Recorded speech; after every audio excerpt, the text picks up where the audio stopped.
Kahit tag-init, nakaranas ng masamang panahon ang ilang bahagi ng bansa kahapon.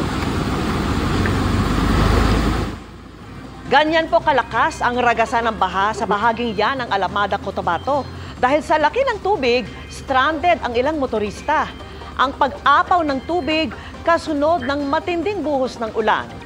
Binahari ang ilang kalsada sa Iloilo kagabi dahil sa mga pag-ulan. Nasira at nahulog naman ang bahagi ng kisame ng isang hotel. Ayon sa Pag-asa, posibleng dahil ito sa malakas na hanging dala ng intense thunderstorm. May tsansa pa rin ng mga pag-ulan bukas, base po yan sa datos ng Metra Weather. Maaring may pag-ulan sa Northern at Central Luzon, Mimaropa, ilang bahagi ng Visayas at Mindanao. May malalakas na ulan na posibleng magpabaha o magdulot ng landslide. Sa Metro Manila, hindi rin inaalis ang tsansang magkaroon ng thunderstorms sa hapon o sa gabi.